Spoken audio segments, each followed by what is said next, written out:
مع الله في لألآت النجوم وحبك الغيوم وضوء القمر نحمدہ و نصلی علی رسولہ الکریم اما بعد بسم اللہ الرحمن الرحیم۔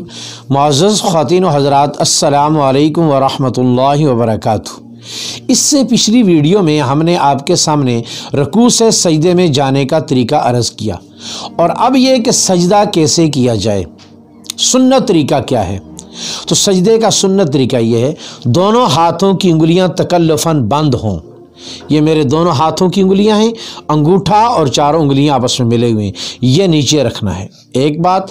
ان بازوؤں کو زمین سے اٹھا کے رکھنا ہے دو باتیں، اور پیچھے دونوں پاؤں کو کھڑا رکھنا ہے تین باتیں، اور دونوں پاؤں کی انگلیوں کو قبلے کی طرف رکھنا ہے، اور اس کے بعد نگاہ کو سجدے میں ناک کے اوپر رکھنا ہے۔ سب سے پہلے تو ہمارے یہ ہاتھ عموماً کھلے ہوتے ہیں، انگلیاں بند بھی ہوں تو انگوٹھے کھلے ہوتے ہیں، انگوٹھے اور انگلیاں تکلفاً بند ہوں۔ ایک بات، یہ بازو زمین کے اوپر نہ لگے ہوئے ہوں، یہ بازو زمین سے اٹھے ہوئے ہوں، یوں ہوں۔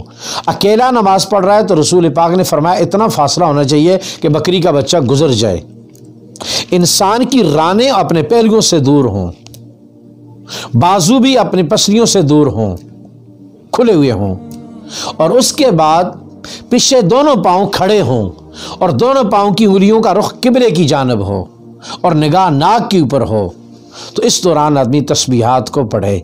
اگر اس اہتمام کے ساتھ ہم سجدہ کریں گے تو یہ ہمارا سجدہ سنت کے مطابق ہو جائے گا۔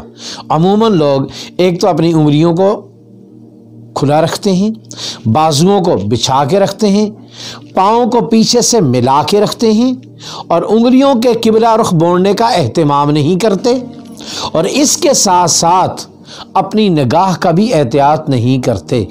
ہم نے سجدے میں اپنے دونوں پاؤں کو، ان کی انگلیوں کا اور بازوؤں کا اور پہلوؤں کا اور رانوں کا پہلوؤں سے جدا ہونا، اور نگاہ کا ناک پہ ہونا، ان تمام چیزوں کا اہتمام کر کے جب ہم سجدہ کریں گے تو ہمارا سجدہ قرب خدا بندی کا ذریعہ بن جائے گا، کیونکہ قرب خدا بندی کا سب سے بڑا ذریعہ سنت کا اہتمام ہے۔ اللہ تعالی ہم سب کو ہر عمل میں سنت کا اہتمام نصیب فرمائے۔